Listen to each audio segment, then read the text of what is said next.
Hey everybody, it's Angel from Halo Inspirations. We give you inspirations to help you spread beauty and joy through your quilting journey. Happy hump day. Whoop whoop. Happy Wednesday to each and every one of you. So what are we doing today? Yes, it is a Wednesday and we are dropping a little tutorial how to, what are we making? Whoop, this way. This beautiful. Listen guys, I'm going to need a little help or suggestion. I found love with this block. Super love this block. It is 18.5 inch square, so it's quite large. Originally, I was going to come out and show you how to make this into a pillow or a pillowcase, correct? So what I'm hoping by the end of this video, if you would love to put your 2 cents in, I found love with this block so much that I want to make a quilt out of it, but I got to tweak it a bit, okay? And I will share with you guys, I keep going the wrong way, I'm so sorry.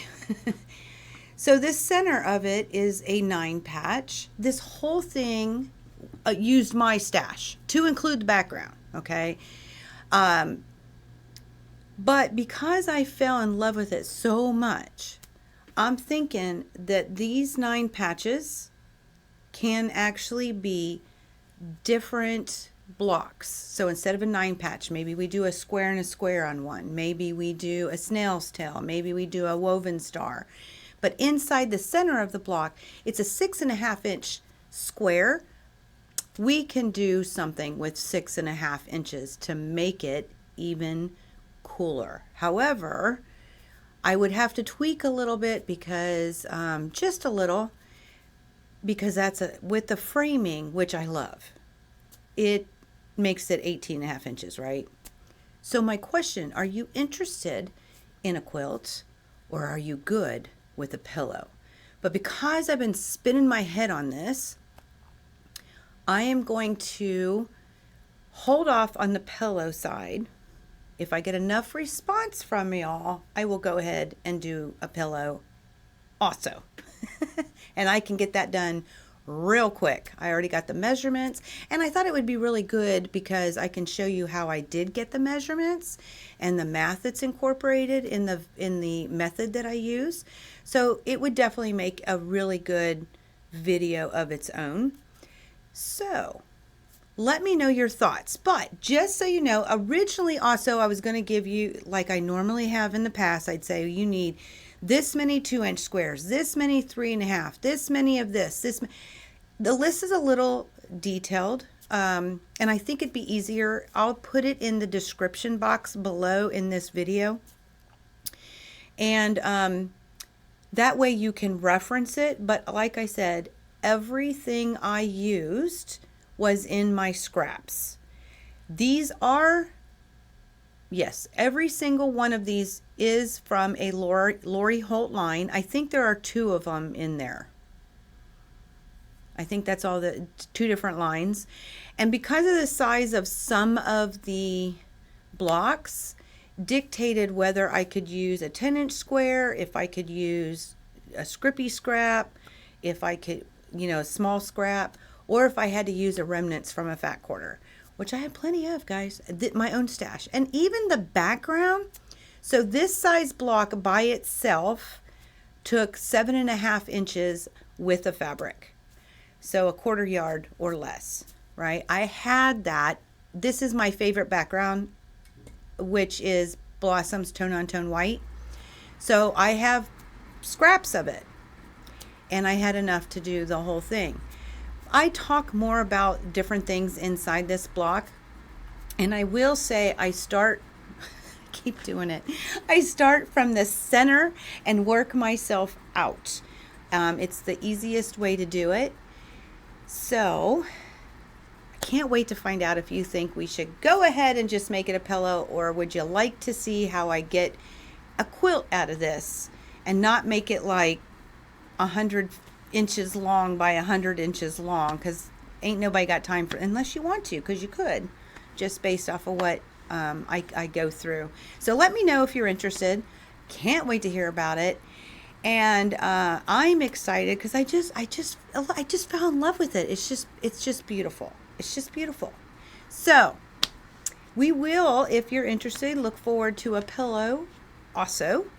I'll do both. And we'll make it one video for the pillow. But in the meantime, guys, I don't even have a name for this thing.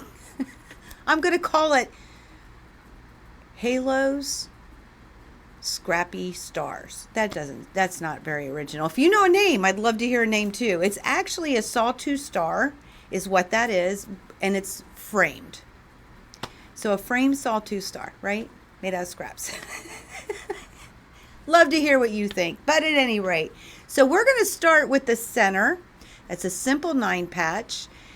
And I'll put down in the description box down below all of the things that I use, the sizes, okay? So you can get a gist. And if you like this block just as much as I do, you can make this right along with me. Oh, I will tell you, if in fact we decide to do a quilt, I'll write the pattern as I go.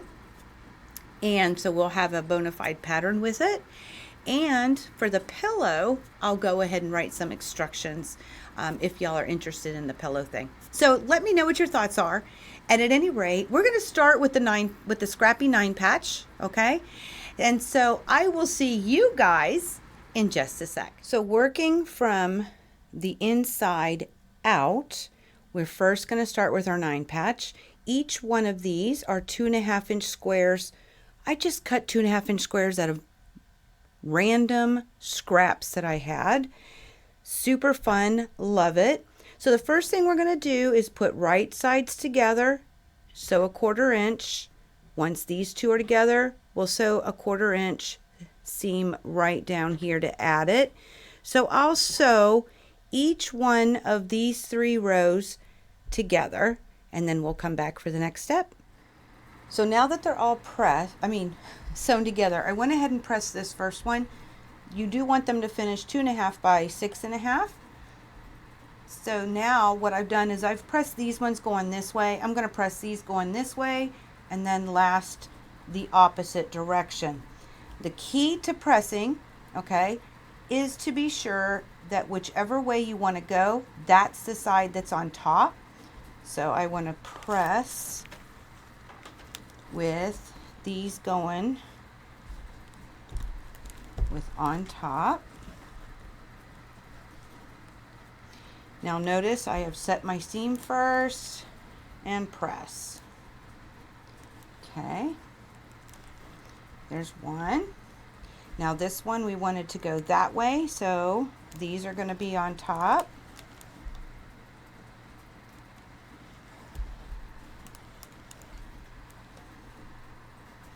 All right.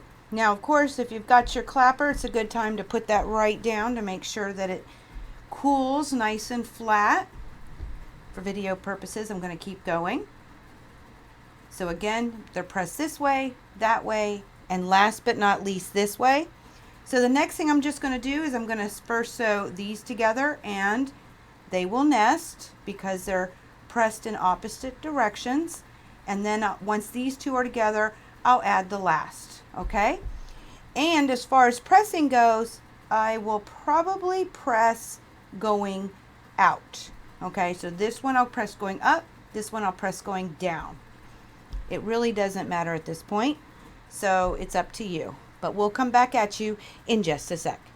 I will mention this should be 6.5-inch square, okay?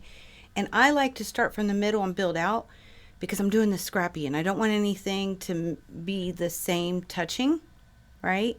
So this makes it a little easier. The next step then, if you look at that finished product, we are going to build the points to the star, okay? Love me some stars, gotta have stars.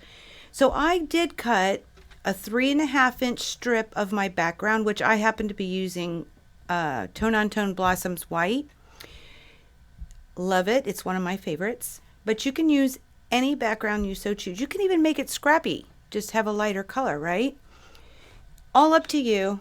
But it's 3.5 by 6.5 inch rectangles, and you'll need 4 of those for each side, 1 for each side, okay?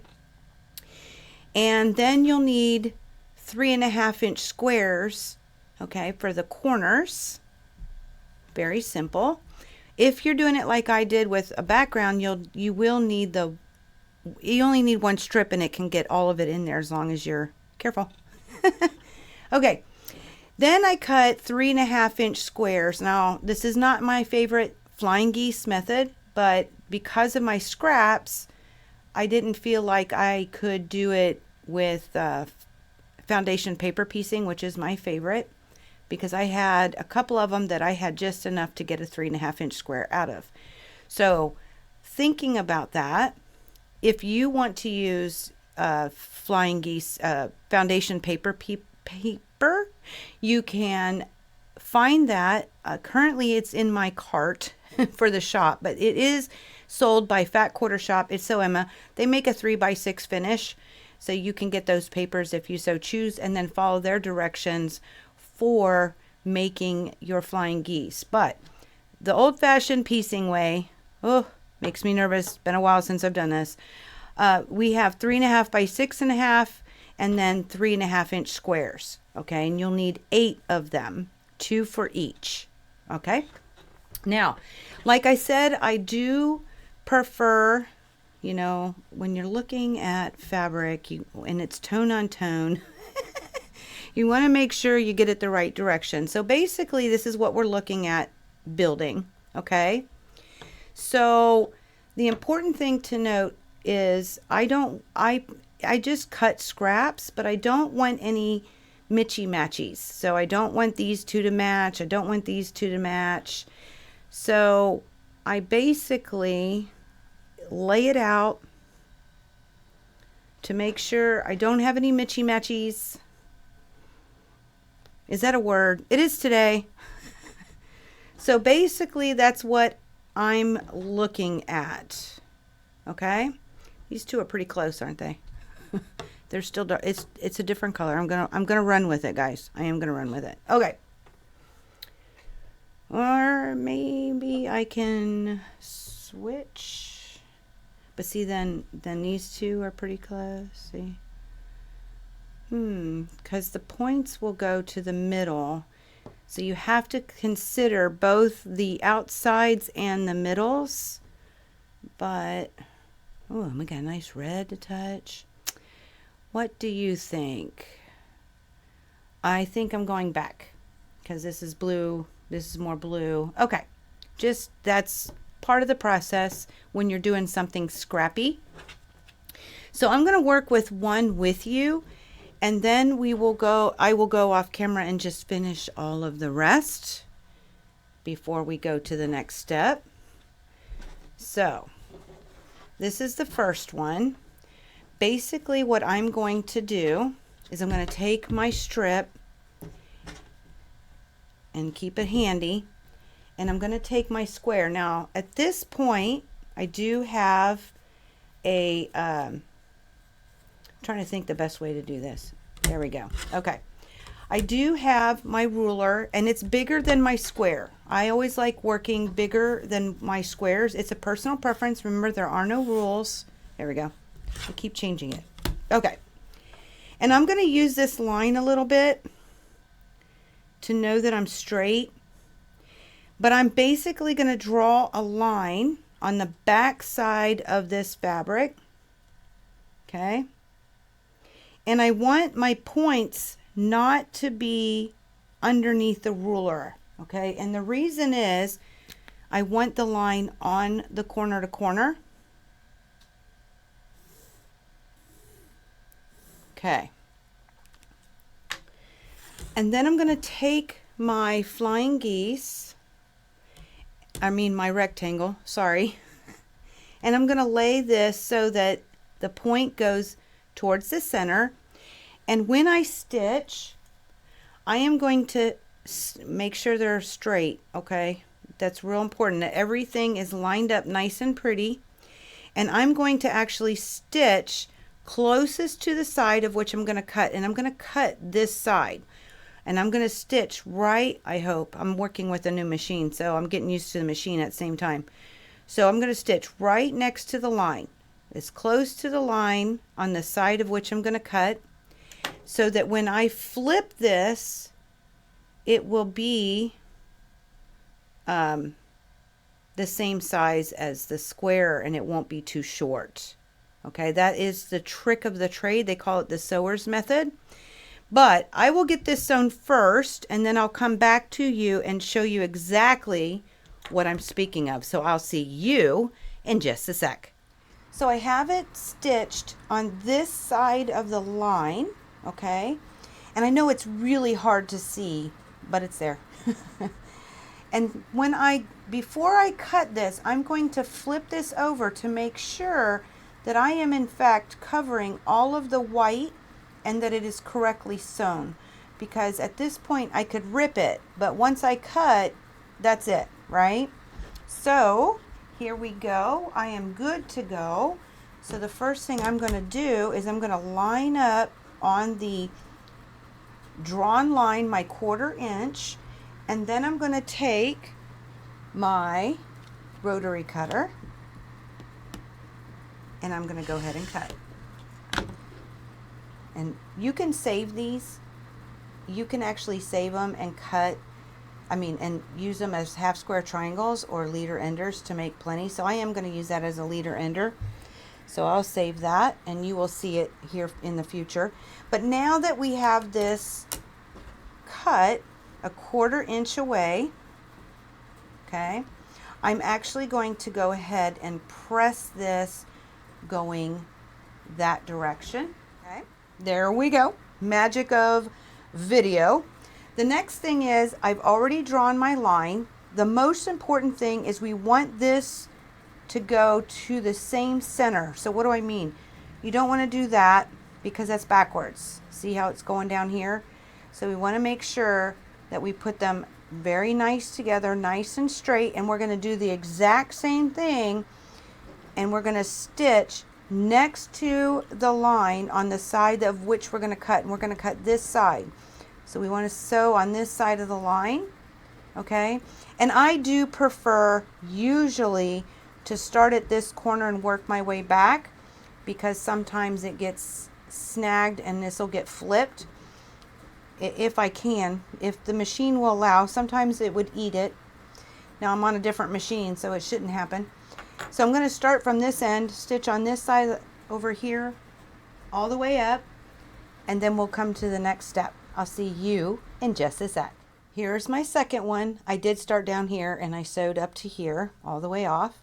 And I'm going to check it again before I cut. Everything looks beautiful. So we're going to go ahead and take the ruler, line up the 1/4 inch seam onto the drawn line, take that rotary cutter, and always makes me nervous. Cut that off, another half square triangle. Go ahead and press, and there we have it. I did go ahead and press that direction again. Now what is really cool is you get a little X right here. So that tells you where your point is, where your two seams intersect. That should be about a 1/4 inch, okay? And this still should be 6.5 by 3.5. Well, it might help if I turn this correctly. And what's more important, you can actually see this 3.25 line should meet the point where they intersect, right at the place where the white stops, okay? And it's about a 1/4 inch away from the trying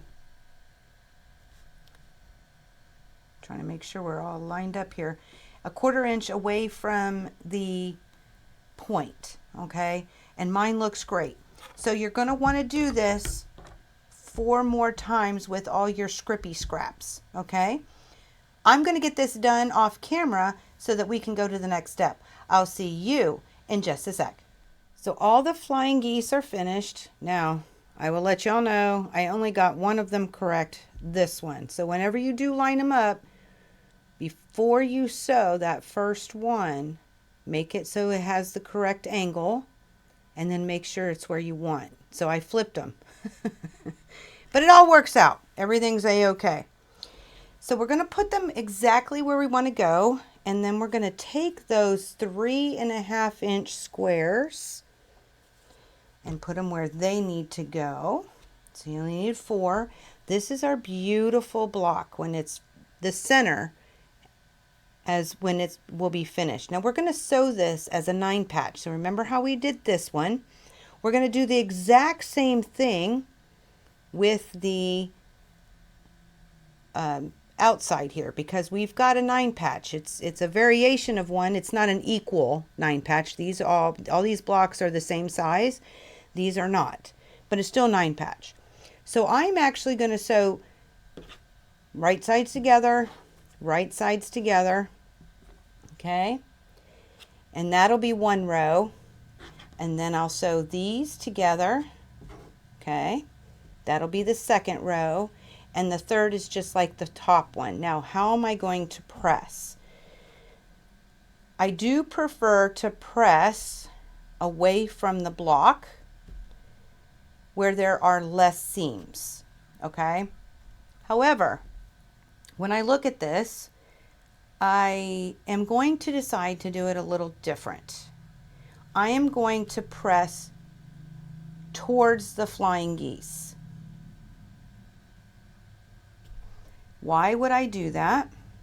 Because I honestly, I just don't want to, I don't want too much showing through the white.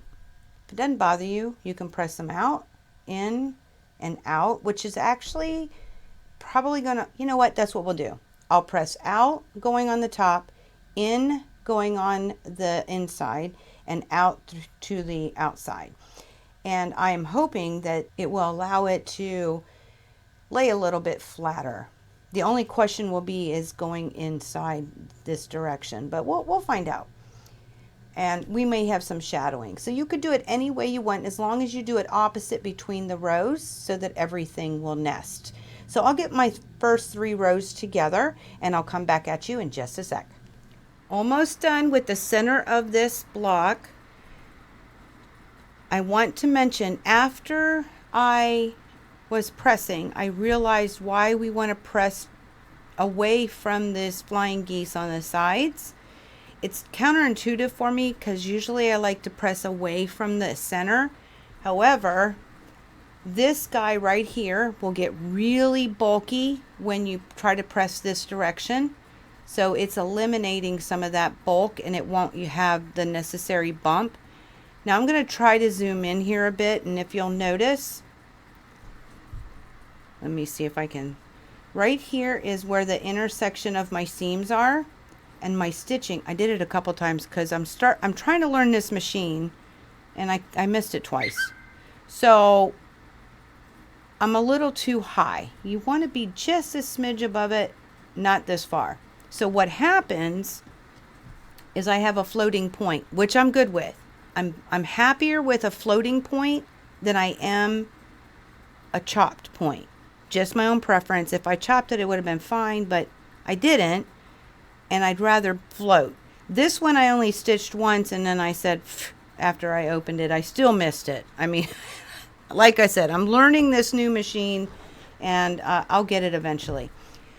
All right, so understanding, I pressed out, pressed in, pressed out, so all of our seams should nest. This strip and this strip should measure 3.5 by 12.5, and this center strip should measure 6.5 by 12.5. Okay, I just like to give measurements as we go along. Now I'm going to simply add this first to the 2nd row and 3rd to the 2nd row. Okay, and when I do it, I'm going to go ahead and press towards the block, because this is where it's going to get bulky again, and having this nice and flat area will help immensely. So it's not my norm. Like I said, I usually press away from the center of the block, but because of this bulk, I'm going to go ahead and press towards the center of the block, and it'll help lay it flatter. So I just wanted to share with you, I put the right sides together, And we have these beautiful nesting seams. And I did not talk about it earlier, so I thought this would be a good time to demonstrate. So I get them nice and snug, not overlapping, and no gap in between the seams, okay? So you get them nice and nested. I do pin to the right, and then I pin to the left. And I usually hit my seams first. Okay. Just making sure we were good. It didn't feel right. Line up those fabrics, line up that seam. I pin to the right of the seam, giving enough space so when I jump over that seam, I still have a gap where I can pull the pin afterwards. And then I pin on the left side of the seam, and I'll talk about this in just a second. Then I'll line up my corners, making sure everything's nice and flat and straight. Now I am going to go ahead and stitch with this on top because I want to try and aim for that point again, okay? I'm going to come along, I'll pull the pin once I start, come along. Once I get the needle on top of the blue fabric, I will pull the needle or the pin. I'll go over the seam line. Once I go over the seam line, I'll pull the second pin. I'll come along here. I'll aim to go right above that intersection where it crisscrosses. Come along right before this pin because I can't see the seam. Right before the pin, I'll stop, pull this one, go over the seam, right before the next pin, then I'll pull the pin and then finish her out to the end, okay? I'll do the same thing with this side. Once this one's on, I will press this one going towards the block, do the same thing with this one, and then press it towards the block. I'll see you guys with a finished block in just a sec. Keeps getting bigger and bigger and bigger. She is finished. She should be at 12.5-inch square, okay? Just so you know, the center is 12.5 inches. The next step, again, I went through my stash, which is dictated by how much stash I have, which colors I'm going to get to choose from. I did have some fat quarter left over, so that worked out really well. But you're going to need 2-inch by 12.5 because that's the length of our block.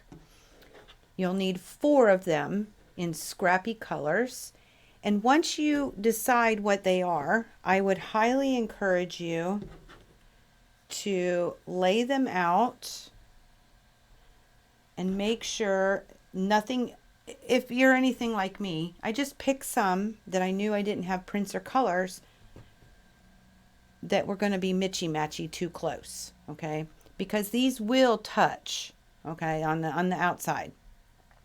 So nothing matchy, just random, making sure you have enough in your scraps. Once you have those, you'll also need 4 2-inch by 12.5 white. And each one is going to go next to each of the colored, okay? Very simple.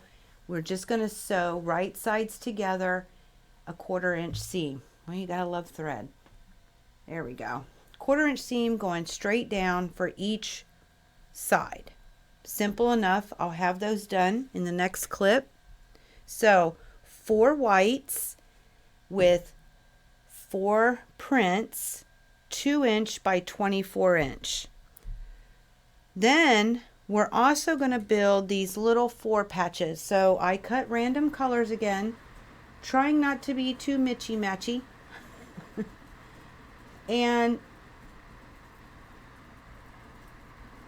you'll have 2-inch by a 2-inch square of lights, which I matched my background, and 2-inch square of prints. Again, I laid them all out because I didn't want anything to be matchy. I keep using that word. It's a thing. It truly is. So we're going to start with the 4 patches. I'll get the 2-inch strips sewn together. Now, one thing I will tell you, between the 2-inch strips of 12 and a half and when you're building your 4 patches, we want to press always to the dark side. It's going to work out because what's going to happen is this white will be with this dark. Okay. Here, let's just move these out of the way. Let's move this in the way. Okay. So, whoops. I think he needs to be pressed. Okay, we'll have these 2 together and we'll have these together. So our lights will go with our prints and our prints will go with our lights. So if we press to the dark side, you will have a nesting seam in between. Okay, so press to the dark on each one of your 2-inch strips and press to the dark to each of your squares. When I do these 4 patches, they're very similar to the 9, it's just we only have 4. So I'm going to put each one on top nice and pretty and stitch a 1/4 inch seam, and I'll see you in just a sec. 2 by 2s for each, okay, and then we're simply going to do the same thing we do with the 9 patch. We're going to flip it over because we pressed each going to the print and not the background or to the dark side. These will nest very, very nicely. Line them up, put a pin on the right, a pin on the left, okay, and then stitch your 1/4 inch seam. And I'll talk about pressing which direction in just a sec, so I'll see you then. We're going to talk about the top row first. I think it makes it easier with my space to demonstrate for you. So what we have are 2 of the 4 patches, and I highly encourage you to take a picture and work at one at a time because it's very easy to get them flipped. Ask me how I know. I did it for one of them. Okay. So we have the 4 patch. Now I said press to the dark, right? So this is pressed going this way, this is pressed going this way, and this is pressed going this way. So these are going to nest. The question becomes, which way do we press this seam once we sew it together? Well, because we've pressed to the dark side, both of these are going to be pressed going up, okay? To the dark side, and then these 2 going up so that these will nest, which is very important. Then when we go down to the bottom, okay, where is our bottom? All right. Again, we press to the dark, press to the dark. So this is going to nest and this is going to nest. The question becomes, which way do we press when we go this direction, when we sew this seam? Well, because we press going towards the dark, we're going to press them going towards the outside. This is going in, this will go out, and then everything should nest. The next step, and I want to say what I didn't tell you, when you're cutting your 2-inch squares, you have a total of 8 2-inch in light. I did put it on words on the screen, but I just want to reiterate. And then for the prints, you also have 8 2-inch squares. Simple math.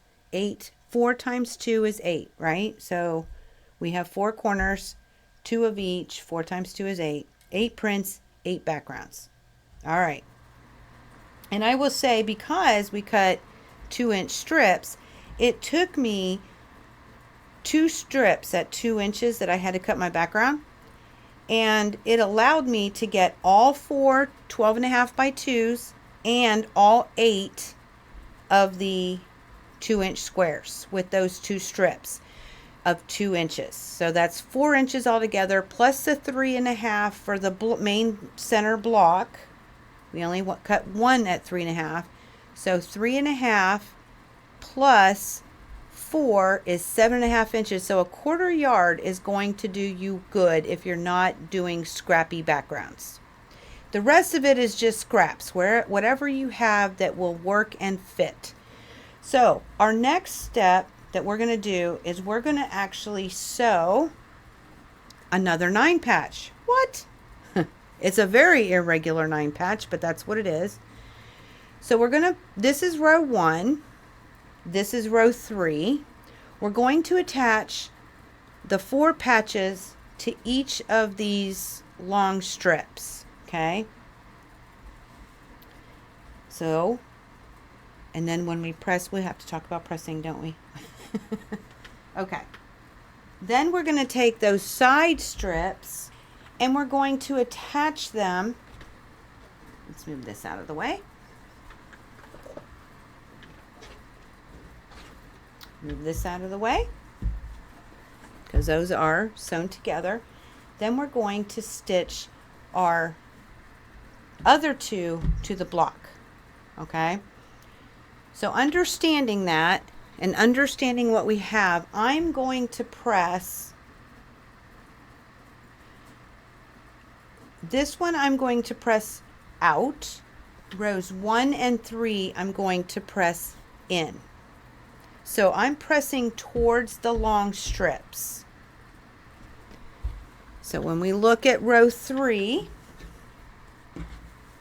just so I'm clear. Okay. We're going to press in.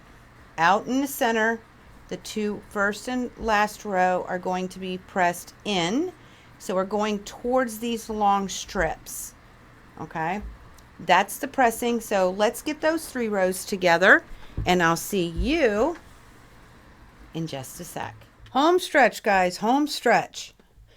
Okay, so all we have left is to sew the top row to the center and the bottom row to the center. Very simple, just like before. Everything should nest because of the way we've pressed, so it makes it a lot easier.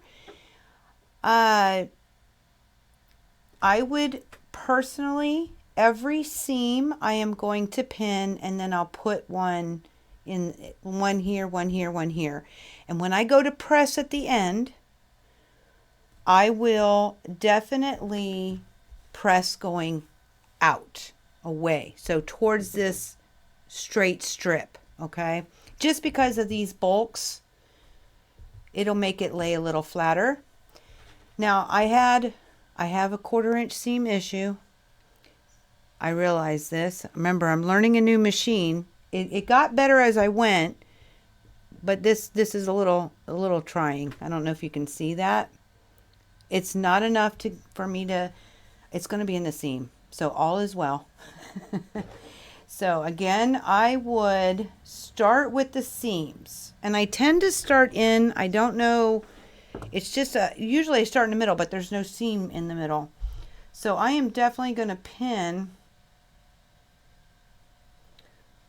on the right of the seam, making sure they're butted up next to each other. They're not overlapping and there's no gap.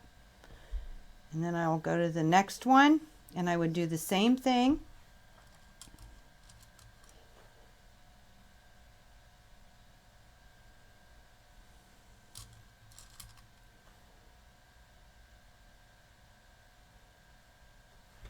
And the other side.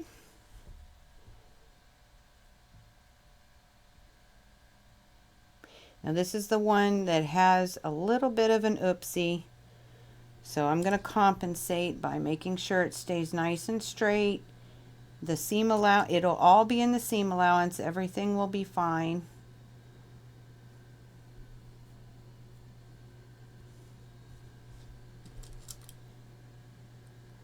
This will be a lot of fun looking to see how it turns out. You know, learning a new machine is always lots of fun. And I'll put one in the middle. Maybe one on each side.